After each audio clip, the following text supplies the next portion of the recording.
Hello everyone, कैसे हो सभी। तो दोस्तों, काफ़ी दिनों के बाद द हिंदू एडिटोरियल के डिस्कशन के साथ मैं कुलदीप नागपाल आपके सामने एक बार फिर। बीच में कुछ दिनों से मैं नहीं पढ़ा रहा था, लेकिन स्टूडेंट्स की पूरी डिमांड आ रही थी कि सर प्लीज़ प्लीज़ प्लीज़ दोबारा से इस चीज़ को स्टार्ट करो। तो starting it again with you. और आज का जो आर्टिकल हम पढ़ने वाले हैं वो है danger in the air. Danger in the air नाम से पता लग रहा होगा सबको। पाकिस्तान में लाहौर टू कराची एक एरोप्लेन एक रिहायशी एक रेसिडेंशियल एरिया में जाके लैंड हो गया और वहाँ पे बहुत सारे लोगों की डेथ्स हो गई। जितने थे मेरे हिसाब से 99% थे, 99 में से अराउंड 97 की डेथ हो गई है वहाँ पे। Only 2 people have survived. ठीक है, तो उसी सब के बारे में लिखा है danger in the air. Danger क्यों बताया ऑथर ने? इस चीज़ को ऑथर ने कहीं ना कहीं कोविड-19 से भी लिंक करने की कोशिश की है। क्या ऑथर कहना चाह रहा है? ऑथर ने 2 ग्रामर के बहुत अच्छे कॉन्सेप्ट यूज किए, उन दोनों कॉन्सेप्ट के बारे में भी डिस्कस करेंगे, वो कैब को भी डिस्कस करेंगे। स्टार्ट करते हैं आज के इस सेशन को। आपके सामने पहले कुछ वर्ड्स डिस्कस करते हैं। सबसे पहला जो फ्रेज है हमारे सामने, दैट इज लिटिल या फिर नो मार्जिन फॉर एरर। नाम से ही पता लग रहा है लिटिल का मतलब सबको पता होना चाहिए, नेग्लिजिबल। लिटिल का मतलब क्या होता है? नेग्लिजिबल। तो लिटिल या फिर no error for margin, no margin for error, इसका मतलब होता है it is used to describe the range of uncertainty और options available in planning a future action in which errors might occur or some parameters are misjudged, miscalculated. You try to account for the possible errors and include them in the plan. मतलब planning कर रहे हो और planning करते हुए आप ये plan कर रहे हो कि मार्जिन ही नहीं बचना चाहिए एरर के लिए, मतलब एरर होना ही नहीं चाहिए, उसको बोलते हैं। फिर लिखा है मे डे। सबने पढ़ा होगा मे डे मे डे मे डे। ये 3 वर्ड्स पायलट ने बोले थे। मे डे कब यूज किया जाता है? जब भी कोई पायलट या कोई भी एरोप्लेन मतलब बहुत ज़्यादा डिजास्ट्रस कंडीशन में आ जाता है, तब यूजुअली अपने कंट्रोल रूम में मैसेज दिया जाता है mayday. An occasion to broadcast distress over a life threatening emergency by ships and aircrafts.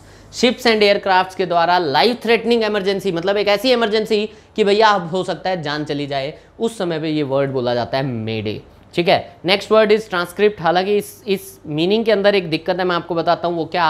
Aircraft के साथ एस लगा रखा है, मैं आपको बता दूं aircraft is a noun which is singular, which is in the singular form as well as in plural form remains same. It is a noun which remains same.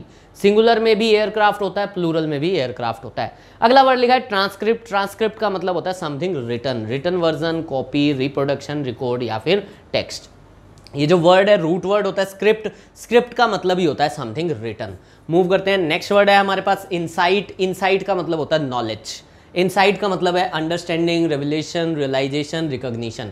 Next word is catastrophic. Catastrophe सबने सुना होगा, disaster को बोलते हैं catastrophic, related to disaster, destructive, ruinous या फिर disasters. Crew सबको पता होगा, क्रू जो स्टाफ होता है जो एरोप्लेन पे या शिप्स पे, उनको बोलते हैं क्रू। ठीक है, एक group of people working on an aircraft, ship etcetera. अगला है वर्कहॉर्स। वर्कहॉर्स क्या होता है? वो मशीन जिसमें बहुत ज़्यादा पावर लगती है, उसको बोलते हैं वर्कहॉर्स। क्या लिख रहा है? A machine which works dependably for a long period of time. अगला वर्ड है ओवरवेल्म। ओवरवेल्म का एक मतलब तो होता है मतलब हद से ज़्यादा इमोशंस होना किसी भी तरीके के। एक मीनिंग यहाँ पे जो यूज़ हो रहा है वो ट्रबल वाला यूज़ हो रहा है। Defeat, beat, over power, quell, crush, मतलब ट्रबल वाला यहाँ पे मीनिंग यूज़ हो रहा है। आगे वर्ड्स देखते हैं हमारे पास। अगला वर्ड जो हमारे सामने है that is jetliner. Jetliner J capital है, नाम से पता लग रहा है a large commercial jet plane को बोला गया है jetliner, carrying a lot of passenger. Next is black box. Black box क्या होता है? The flight data recorder and cockpit voice recorder. जब फ्लाइट उड़ती है, जब फ्लाइट कहीं से टेक ऑफ करती है या लैंड करती है, या जहाँ पे भी फ्लाइट होती है, उसका जो सारा का सारा डेटा होता है वो सारा एक रिकॉर्ड होता है। तो उसके लिए जो चीज़ होती है रिकॉर्ड करने के लिए, उसको बोलते हैं black box. The flight data recorder and cockpit voice recorder और black boxes as they are often called store data about planes. Planes के बारे में सारा डेटा स्टोर करते हैं। They can provide vital information in air accident investigations. फिर word है backdrop. Backdrop क्या मतलब क्या होता है? इसका मतलब होता है सिचुएशन या फिर सिनेरियो कॉन्टेक्स्ट। आगे देखते हैं। आगे हमारे पास वर्ड है get a handle on. Get a handle on का मतलब क्या होता है? To get a clear understanding of something in order to deal with it. Get a handle on मतलब किसी चीज का हैंडल आपके हाथ में आ गया, मतलब आपके हाथ में पावर आ चुकी है, गेट अ हैंडल ऑन। अगला वर्ड है स्विल। स्विल का मतलब होता है number of something moving in a spiral manner. Swirl, Maxwell सबने शायद सुना होगा। मैक्सवेल एक मैकडी जो है उसकी आइसक्रीम आती है मैक्सवेल, तो वो स्विल क्या होता है, उसकी उसकी जो आइसक्रीम की जो शेप होती है ना उसको बोलते हैं स्विल। स्विल का मतलब होता है वर्लपूल, ठीक है। तो a number of something moving in a spiral manner, ठीक है। अगला वर्ड है स्कॉर्च। स्कॉर्च का मतलब डिवास्टेट, एफ्लिक्ट, स्कॉर्चिंग हीट सुना होगा, आजकल गर्मी पड़ रही है, इट वाज स्कॉर्चिंग हॉट, ठीक है। तो स्कॉर्चिंग हॉट का मतलब होता है जो एकदम से एफ्लिक्ट कर दे, पेन दे दे हद से ज़्यादा, डिवास्टेट कर दे, एफ्लिक्ट कर दे, अफेक्ट करे एडवर्सली, बर्न कर दे, मेल्ट कर दे, ड्राई अप कर दे, ठीक है। गिव विंग्स टू, हमारे पास एक फ्रेज है गिव विंग्स टू, किसी को विंग्स दे देना, मतलब किसी को एनकरेज करना, to encourage, to motivate, to inspire, foster, assist. अगला वर्ड है फ्लीट। फ्लीट क्या होता है, जो पैसेंजर्स सॉरी जो व्हीकल्स का जो ग्रुप होता है उसको बोला जाता है फ्लीट। एक group of vehicles, buses, aircraft फिर से गलत है, aircraft, ships work together under an organisation, उसको भी बोलते हैं, पीपल के लिए भी फ्लीट बोलते हैं। नेक्स्ट वर्ड जो हमारे पास है दैट इज ग्राउंडिंग। ग्राउंडिंग का मतलब क्या है, N act of taking putting the aircraft out of service. अगर किसी एयरक्राफ्ट को ग्राउंड कर दिया गया है तो मतलब उसको यूज करना बंद कर दिया गया है। Half measure, a policy action which is only partly effective, मतलब प्रॉपरली टास्क ना करना, जो भी मेजर्स लेने हैं। Proficiency check. प्रोफिशिएंसी चेक मतलब पहले ही चेक करना कि चीज प्रोफिशिएंट है या नहीं है, proficiency check. An assessment of a person's skills and knowledge, skills और नॉलेज का test in a particular operational area. For example, pilots are required to undertake proficiency checks to ensure they continue to be competent conducting particular kinds of operations। तो उसको बोलते हैं proficiency check. Proficiency check मतलब किसी की skills का test करना, that is proficiency check. Next word देखते हैं। नेक्स्ट वर्ड है जी फ्लाइट सिमुलेटर। असल में क्या है, आज के आर्टिकल में मैं बात सारी क्या हो रही है, फ्लाइट के बारे में हो रही है, तो फ्लाइट से रिलेटेड जितने भी वर्ड्स हैं मैक्सिमम वर्ड्स वो यूज हुए हैं। Flight simulator, a training system या device, software and hardware that trains airplane pilots and crew members by simulating flight conditions। Flight simulator क्या होता है, मतलब फ्लाइट की कंडीशन साइमुलेट करके, दिखा के, मतलब उनको सिखाया जाता है कि फ्लाइट में क्या क्या कंडीशन होती हैं। इल एफोर्ड, इल एफोर्ड का मतलब होता है जिस चीज़ को आप अफोर्ड नहीं कर सकते, मतलब जिसको करना मुश्किल हो। Unable to afford, bear, sustain something, and so it is very important to prevent something from happening because it would be embarrassing and cause problems if it happens। मतलब कोई ऐसी चीज़ जो हो जाए तो बहुत ज़्यादा दिक्कत क्रिएट करेगी, उसको बोलते हैं इल अफोर्ड। ओवरलुक का मतलब होता है किसी चीज़ को इग्नोर कर देना, किसी चीज़ को अनदेखा कर देना। Miss, fail to notice, disregard, neglect या फिर इग्नोर। नेक्स्ट वर्ड जो हमारे पास है that is deep pockets. Deep pockets किसके लिए यूज करते हैं, डीप पॉकेट्स यूज करते हैं रिचनेस के लिए। जो अमीर लोग होते हैं उनके लिए कहा जाता है कि दे हैव डीप पॉकेट्स। तो डीप पॉकेट्स माने affluence, prosperity, well being, riches. Next word is lifeline. Lifeline का मतलब होता है support, helping hand, life belt, sustenance. Next is spotlight. Spotlight का मतलब होता है किसी के ऊपर फोकस करना, focus attention on, highlight, draw attention to, underline, underscore. Next is fiery. Fiery का मतलब क्या होता है, फियरी का मतलब होता है अनकंट्रोलेबल, एक एडजेक्टिव होता है ये, ungovernable. Approach, the way of doing something, an act of descending for landing. यहाँ पे अप्रोच का मीनिंग लैंडिंग के लिए यूज हो रहा है, अप्रोच का वैसे मतलब होता है the way of doing something, act of doing something. Next is gloss over. Gloss over का मतलब होता है ग्लोसी सी शीट्स होती है, सबको शायद पता होगा। तो ग्लोस का मतलब होता है, ग्लोस ओवर का मतलब होता है किसी चीज़ के ऊपर परत चढ़ा देना किसी चीज़ की, यानी कि किसी चीज़ को छुपा देना, हाइड करना, कंसील करना, कवर अप करना, हाइड करना। एरोड्रोम किसके लिए यूज होता है, स्मॉल एयरपोर्ट को बोला जाता है एरोड्रोम। स्ट्रिंजेंट का मतलब होता है strict, stern, severe, tough, rigorous. Lay down, rules वगैरह, पॉलिसीज वगैरह को ले डाउन किया जाता है तो उनको फॉर्मुलेट करते हैं, स्टिपुलेट करते हैं, सेट डाउन करते हैं। पुल ऑफ का मतलब होता है to achieve something, succeed in something या फिर अकम्प्लिश समथिंग। नेक्स्ट वर्ड हमारे पास है सली। मैं बता देता हूं, यहाँ पे एक फ्रेज यूज हो रहा है पुल ऑफ सली। पुल ऑफ सली किस लिए यूज हो रहा है, एक्चुअल में सली was an American retired air force fighter. ये कौन था, मेनली जितनी भी मतलब डिफिकल्ट लैंडिंग होती थी ना उसमें इसका नाम याद आता था, क्योंकि इन्होंने भी एक बहुत ज़्यादा डिफिकल्ट लैंडिंग की थी for his role as pilot in an emergency landing of US Airway flight 1549 on the Hudson river, New York, in which all 155 passengers and crew survived. It happened on January 15, 2009. 15 जनवरी 2009 को इन्होंने एक Hudson river के ऊपर landing की थी, जिसमें सब के सब जितने भी पैसेंजर थे और जितना भी क्रू था सारे के सारे सर्वाइव हो गए थे. टू हैव डन देखो, टू डू का मतलब करना है, टू हैव डन मतलब पास्ट में ये काम करना चाहिए था, that is known as to have done. Move करते हैं इसके आगे. अब हमारे पास सीधा आर्टिकल आ रहा है, डेंजर इन द एयर. तो इस आर्टिकल को पढ़ने की कोशिश करते हैं. आर्टिकल के अंदर लास्ट में जाते जाते कॉन्सेप्ट बहुत तगड़ा यूज किया है, उस कॉन्सेप्ट को देखना मत भूलिएगा. मूव करते हैं, पढ़ते हैं क्या कहना चाह रहा है. From a we are comfortable now. अब यहाँ पे एक चीज सब लोग देख के चलेंगे, क्या यहाँ पे ना इन्वर्टेड कोमा है. इन्वर्टेड कोमास जब भी लगाए जाते हैं इसका मतलब होता है किसी की डायरेक्ट स्टेटमेंट है. पायलट ने ये स्टेटमेंट बोली थी, क्या, we are comfortable now. From a we are comfortable now established on ILS 25L, ये उसका नाम है, ठीक है. That soon led to a repeated declaration of mayday. पहले तो उन्होंने बोला कि वी आर कंफर्टेबल नाउ, फिर उन्होंने बोला मे डे. मे डे का मतलब बहुत खतरा है. Mayday the partial transcript of air traffic control conversation that is available offers an insight into the catastrophic end to PK8303. PK8303 उस फ्लाइट का नाम था. क्या कह रहा है, पहले उन्होंने बोला from a we are comfortable now established on ILS 25L, we are comfortable now और ILS 25L पे बने हुए हैं हम.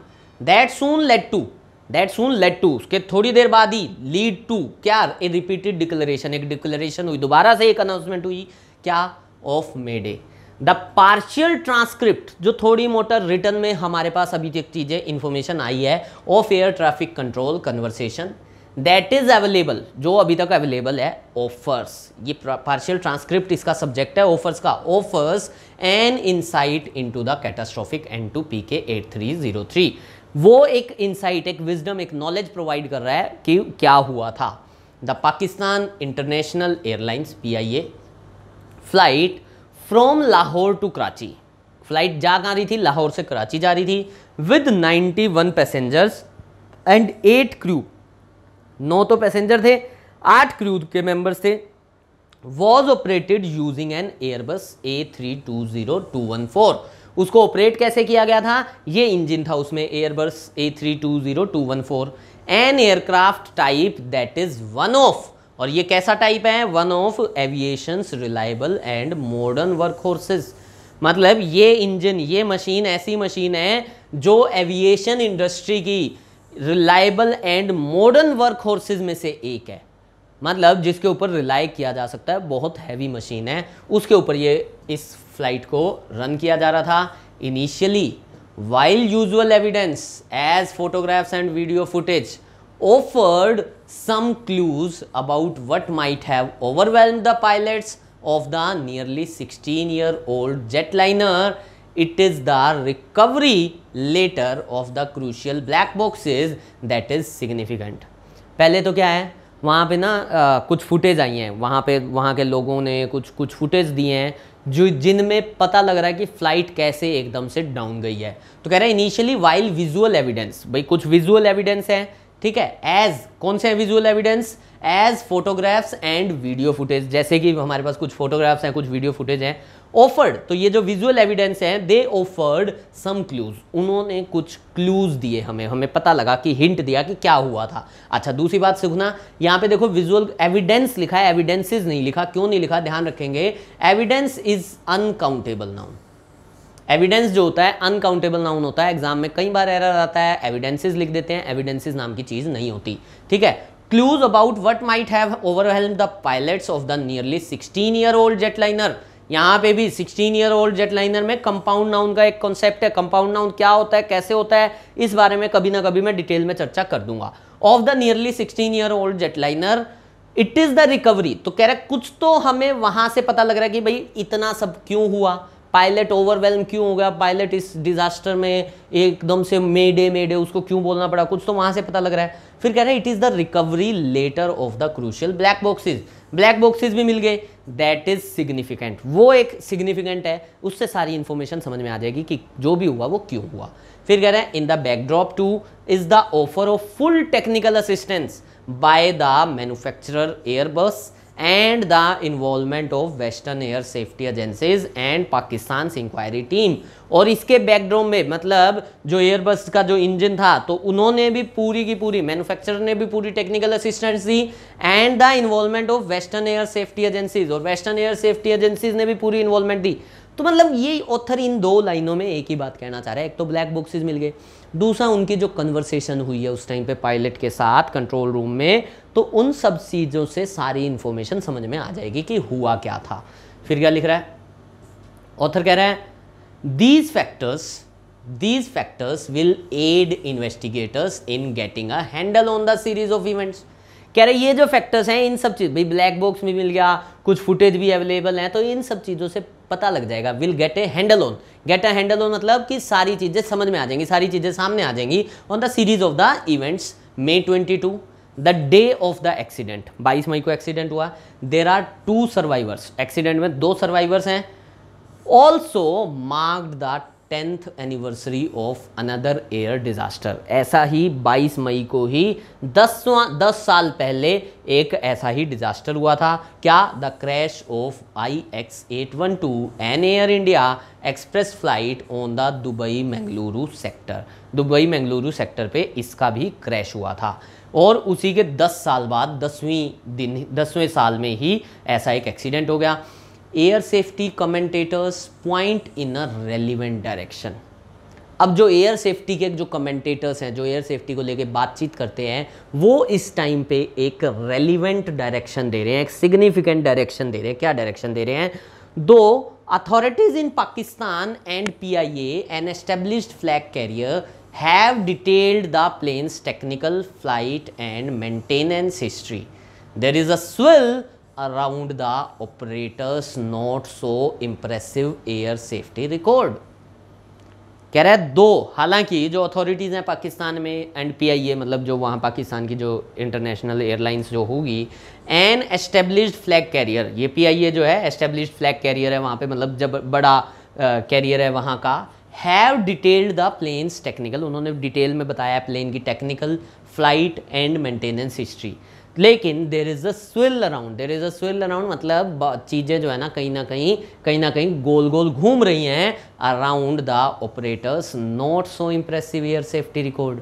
उसका जो एयर सेफ्टी रिकॉर्ड है ना ऑपरेटर का, वो उतना ज़्यादा अच्छा नहीं है, मतलब इस एयरलाइन का जो एयर सेफ्टी रिकॉर्ड है वो उतना ज़्यादा इम्प्रेसिव नहीं है। There is also another core and related issue, कह रहा है एक और मेन इशू भी है, एक और कोर रिलेटेड इशू भी सामने है। The covid pandemic has caused commercial airline operations and balance sheets. जो कोविड-19 है, मैंने अभी आपको बताया था कि कोविड-19 से भी रिलेट किया है, सबको पता है कोविड-19 के कारण पूरा वर्ल्ड लॉकडाउन में है, सारी की सारी जगह पे फ्लाइट्स बंद है, सब कुछ बंद है। तो फ्लाइट्स बंद है तो भैया जो एयरलाइंस ने इतने बड़े बड़े बिजनेस ले रखे हैं, इतने एम्प्लॉयज़ ले रखे हैं, सैलरी सबको देनी है, तो ये सब चीज़ों के कारण बहुत ज़्यादा नुकसान में चल रहा है। वही लिख रहा है the covid pandemic has caused the Covid, पीछे इसने लिखा था कि इसका एक और रिलेटेड इशू भी है, कोर एंड रिलेटेड इशू भी है। वो रिलेटेड इशू क्या है? The covid pandemic has caused का मतलब यहाँ पे यूज़ कर रहा है, उसने बहुत ज़्यादा डिजास्टर में ला के खड़ा कर दिया, बिल्कुल ड्राई कर दिया है कमर्शियल एयरलाइन ऑपरेशंस को। एंड बैलेंस शीट्स बिल्कुल उड़ गई हैं, टोटली नेगेटिव में चली गई हैं। But with airline managers across the world attempting to give wings to their fleets. अब एयरलाइन मैनेजर्स पूरे वर्ल्ड में, आज से सबको पता है इंडिया में भी फ्लाइट्स शुरू हो गए हैं, हालांकि बहुत सारी स्टेट गवर्नमेंट्स कह रही हैं कि फ्लाइट शुरू करके गलत कर दिया है। They are attempting to give wings to their fleets after prolonged grounding, मतलब लंबे टाइम से जो ग्राउंडिंग पे, मतलब ग्राउंड पे खड़ी थी फ्लाइट्स, वो उनको विंग्स देना चाह रहे हैं, मतलब उनको स्टार्ट करना चाह रहे हैं। एक्सपर्ट्स हाईलाइट ए की फ्रेज, ऐसे टाइम पे एक्सपर्ट्स एक की फ्रेज को हाईलाइट कर रहे हैं, और वो फ्रेज क्या है? No half measures. सारे के सारे एक्सपर्ट्स ये कहना चाह रहे हैं कि भाई उड़ा लो फ्लाइट्स को, लेकिन हाफ मेजर्स के साथ नहीं। इसमें तो रिस्क थोड़ा सा भी होते ही वही हालात होते हैं जो पाकिस्तान में अभी हुए। तो ऑथर कहना चाह रहा है भाई सारे के सारे एक्सपर्ट्स यही कह रहे हैं, नो हाफ मेजर्स। ऑथर क्या कह रहा है? कह रहा है the necessity of flying machines being return to service after a complete maintenance check and more importantly air crew being allowed at the controls only after key proficiency checks in a full flight simulator have to be stressed repeatedly। कह रहा कोई भी flight उड़ाने से पहले ना सब चीज़ों को चेक कर लो, फ्लाइट को चेक कर लो, मशीन उसकी सही चल रही है, सब कुछ ओके है, मेंटेनेंस ओके हो रखी है, सब कुछ ओके होना चाहिए। दूसरा, क्रू के भी जितने मेंबर्स हैं उन सब का भी प्रोफिशिएंसी चेक होना चाहिए, उनको भी टेस्ट कर लो कि वो सही चल रहे हैं या नहीं। कह रहा है the necessity of flying machines being returned to service after a complete maintenance check। मतलब कह रहे हैं नेसेसिटी है फ्लाइंग मशीन्स की, उनको रिटर्न आए, मतलब वो वापस कहाँ आए, कब आए? To service after a complete maintenance check. मतलब वो वापस सर्विस में तभी आए जितने भी एयरप्लेन्स वगैरह हैं जब उनका एक कंप्लीट मेंटेनेंस चेक हो। एंड मोर इंपॉर्टेंटली, और उससे important, air crew being allowed at the controls, air crew को भी तभी कंट्रोल्स पे जाने दिया जाए, only after key proficiency checks in a full flight simulator have to be stressed repeatedly. इन बातों पे बहुत ज़्यादा स्ट्रेस करने की ज़रूरत है, बहुत ज़्यादा फोकस करने की ज़रूरत है। This is a subject that aviation regulators can ill afford. ये एक ऐसा मैटर है जिसको हम अफोर्ड ही नहीं कर सकते, इल अफोर्ड, क्योंकि मतलब यही है, अगर इतनी सी भी चूक होती है तो पाकिस्तान में 99 डेथ हो गई है ना, तो इतना बुरा हाल होता है। It can ill afford to overlook, इन चीज़ों को इग्नोर नहीं किया जा सकता। एंड अ चैलेंज टू, और एक ये चैलेंज भी है। क्यों चैलेंज है? पैसा है नहीं, मेंटेनेंस में पैसा लगता है। Given that it is airlines with deep pockets और with access to financial lifelines that can bridge such issues. इन सब इश्यूज के लिए सारी की सारी एयरलाइंस कैसी होनी चाहिए? डीप पॉकेट्स होनी चाहिए। लेकिन ऊपर उसने ऑलरेडी लिखा है कि भैया बैलेंस शीट्स तो ऑलरेडी ड्राई हो चुकी हैं, तो भैया ये भी एक बहुत बड़ा चैलेंज है। फिर क्या लिख रहा है? The tragedy in Pakistan has also spotlighted another long standing safety concern. जो ट्रेजेडी हुई है पाकिस्तान में, उसमें एक और चीज हाईलाइट हो रही है जो एक लॉन्ग स्टैंडिंग, लंबे टाइम से चलता हुआ सेफ्टी कंसर्न है। क्या? The crippled jets variant. The crippled मतलब जो जेट खराब हो गया था, क्रिपल का मतलब होता है unable to move, make somebody या make something unable to move. Jet's fiery माने अनकंट्रोलेबल, अभी हमने पढ़ा था। The crippled jet's fiery end while on approach, जब वो अप्रोच कर रहा था in a densely populated neighbourhood. कहाँ जा रहा था वो? In a densely populated neighbourhood, मतलब उस एयरलाइन के चारों तरफ डेंसली मतलब बहुत ज़्यादा पॉपुलेशन वाला एरिया है।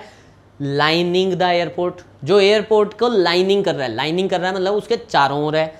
Highlights the danger of buildings and obstacles affecting airline operations and safety. तो कह रहा है ये जो ट्रेजेडी है ये हाईलाइट करती है the danger of buildings and obstacles affecting airlines operations and safety. भाई अब एयरलाइंस और जहाँ भी बनी हुई हैं, पहले एयरलाइंस क्या होता है, मतलब हम बनाते तो शहर के बाहर हैं, लेकिन वो एयरलाइंस के चारों ओर भी शहर ही बस जाता है, वहाँ पे भी इतनी बड़ी बड़ी बिल्डिंग्स बन जाती हैं कि वो ऑब्स्टेकल्स बन जाती हैं, किस चीज़ में अफेक्ट करती हैं एयरलाइन के ऑपरेशंस को और उनकी सेफ्टी को। तो कह रहे हैं ये इसने एक चीज़ ये भी स्पॉटलाइट की है, एक और कंसर्न। कौन सा कंसर्न? कि भाई ये जो है क्रिपल जेट की जो थियरी थी ये हाईलाइट कर रही है danger of buildings and obstacles affecting airlines. आगे क्या लिख रहा है? आगे लिखा है इन इंडिया। अब ऑथर क्या हो गया, पाकिस्तान से वापस इंडिया में आ गया। पाकिस्तान की बात बता गई आपको, जाते जाते इंडिया के बारे में बात तो करके जाएगा ना। क्या कह रहा है? इन इंडिया द अथॉरिटीज कंसर्न्ड, बहुत ही अच्छा कॉन्सेप्ट यूज किया है, द अथॉरिटीज कंसर्न्ड। एग्जाम में कई बार एरर आया है, कई बार फिलर में क्वेश्चंस बने हैं, ध्यान से सुनना। Concerned is an adjective, concerned is an adjective, authorities is a noun. Adjective को नाउन से पहले भी रखा जाता है, नाउन से बाद में भी रखा जाता है। एडजेक्टिव को नाउन से पहले भी रखा जाता है, नाउन के बाद में भी रखा जा सकता है।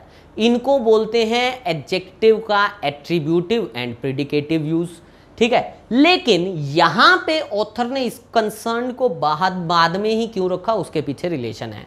ये जो कंसर्न वर्ड होता है, सब लोग सीख के जाना, कंसर्न वर्ड के दो मीनिंग होते हैं। एक मीनिंग तो कंसर्न का होता है worry, tension, I am concerned, ठीक है, I am concerned about you, ठीक है, मैं तुम्हारे बारे में टेंशन ले रहा हूं, ठीक है। तो एक तो कंसर्न का मतलब होता है वरीड, टेंशन। लेकिन एक कंसर्न जो यहां पे मीनिंग यूज हो रहा है, वो मीनिंग है जी रिलेटेड टू। वो मीनिंग क्या है, वो मीनिंग है रिलेटेड टू।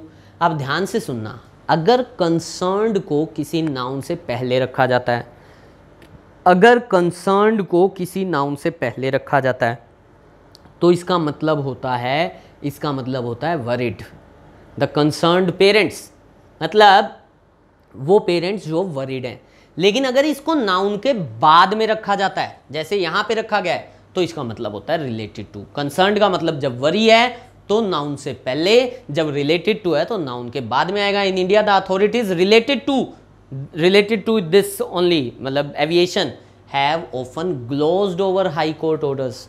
हमारे इंडिया में भी हाई कोर्ट के ऑर्डर्स को हमेशा हाइड किया गया है to demolish structures around aerodromes. High court ने कई बार ऑर्डर्स दे रखे हैं कि एरोड्रोम्स, जितने भी हमारे जो हमारे एरोप्लेन्स के लिए जो हमारे एयरपोर्ट्स हैं, उनके आसपास में, एरोड्रोम क्या होता है, छोटा मोटा एयरपोर्ट, तो उसके आसपास में जितने भी बड़े बड़े स्ट्रक्चर्स हैं उनको डिमोलिश करने के लिए हाई कोर्ट ने बहुत बार ऑर्डर्स दिए हैं, लेकिन उनको हमेशा हाइड किया जाता है। और कौन से aerodromes, that violet stringent guidelines. अब यहाँ पे दूसरी बात देखना, एरोड्रोम्स कौन से, दैट वॉयलेट। अब वॉयलेट किसके लिए आया, दैट के लिए, लेकिन दैट क्या है, यहाँ पे एरोड्रोम्स को रिप्लेस कर रहा है, इसीलिए यहाँ पे कौन सी वर्ब आई है, प्लूरल वर्ब आई है। Stringent guidelines laid down by the international civil aviation organisation.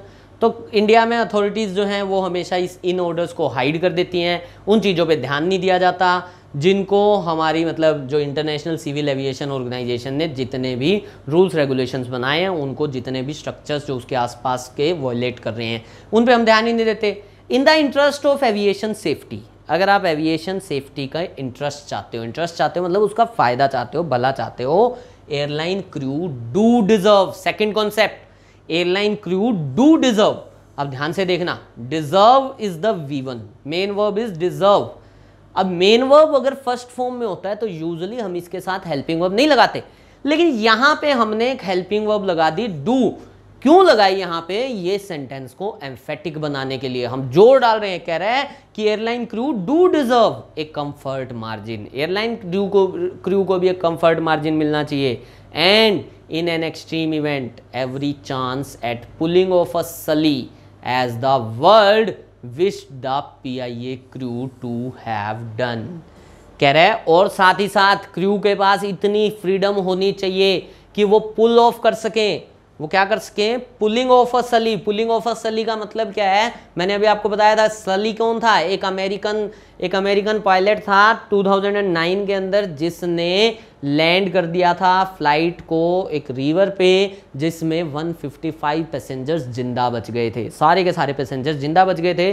तो उनके पास इतना कंफर्ट होना चाहिए, इतना उनके पास फ्रीडम होनी चाहिए कि वो पुल ऑफ कर सकें सली एज द वर्ल्ड विश्ड, जैसा कि वर्ल्ड चाहता है, the PIA crew to have done, कि PIA क्रू ऐसा कर सकता था, टू हैव डन, ऐसा किया जाना चाहिए था, लेकिन उसने ऐसा नहीं किया। तो ऑथर सिर्फ इतनी सी बात कहना चाह रहा था कि भाई, मतलब हालांकि कहानी सारी बस वही चल रही थी, वहाँ पे पाकिस्तान में क्या हुआ है इतना ज़्यादा हमारे से रिलेशन नहीं था, लेकिन ऑथर ने इस बात को हमारे से ये रिलेट किया है कि भाई साहब, इतने दिनों बाद अगर फ्लाइट्स दोबारा चला रहे हो तो पहली बात सेफ्टी मेजर्स प्रॉपर ले लो। दूसरी बात ऑथर ने कहने की कोशिश की है कि भैया थोड़ा सा जितने भी आसपास की जो बिल्डिंग्स हैं, जो हमारे एविएशन के जितने भी रूल्स हैं उनको फ्लाउट करती हैं, उन बिल्डिंग्स को डिमोलिश कर दिया जाना चाहिए। ऐसे ऑर्डर्स पे ज़्यादा, मतलब सिंपल सा फंडा है ना यार, लाइफ सबसे ज़्यादा ज़रूरी है। लेकिन आज की डेट में हो क्या गया है, हालांकि कोविड-19 ने एक चीज़ शायद सब लोगों को सिखा दी होगी, भाई मुझे तो लगता है कि बहुत सारे लोगों ने ये बात सीखी होगी, मैंने भी ये बात सीखी कि भाई लाइफ ज़्यादा इंपॉर्टेंट है as compared to all the materialistic things, है ना। कोई आज की डेट में जितने भी जहाज हैं, जितने भी बड़ी बड़ी गाड़ियां, जितने भी बड़ी बड़ी बिल्डिंग्स, सब पड़ी पड़ी सड़ रही हैं, है ना। गाड़ी में बैठे हुए कितने कितने दिन हो गए होंगे काफ़ी लोगों को। अगर मोटरसाइकिल है, बाइक है, स्कूटर है, गाड़ी है, सब चीज़ें ऐसे की ऐसे खड़ी हैं। हवाई जहाज पूरे 2 महीने तक जर लग गया होगा उनको। तो भैया इन सब चीज़ों से ये चीज़ समझ में आती है कि रिस्क नहीं लेना चाहिए लाइफ को लेके। लेकिन हम लोग पता नहीं इन लेसन्स को कब तक सीख पाएंगे, कब तक हम इन चीज़ों को याद रखेंगे। क्योंकि जैसे ही चीज़ें अब कहीं ना कहीं देखो क्या हो रहा है, मतलब सिचुएशन बिगड़ती जा रही है, लेकिन फिर भी हम चीज़ों को नॉर्मल लेते जा रहे हैं। हम लोगों को खुद को सेफ्टी पे फोकस करना पड़ेगा। जब तक हम लोग नहीं करेंगे गवर्नमेंट्स कुछ नहीं कर सकती। तो ऐसा ही ऑथर भी यही कहना चाह रहा था। ऑथर सिर्फ एयरलाइंस को लेके कहना चाह रहा था, मैं हमारी लाइफ को लेके कहना चाह रहा हूँ कि भैया safety is the first measure, जो आप हमेशा रखें, जो आप हमेशा यूज़ करें। आज के लिए इतना ही दोस्तों, थैंक यू एवरीवन। कल दोबारा मुलाकात होगी आपसे। वीडियो को लाइक करना, शेयर करना मत भूलिएगा। Thank you everyone.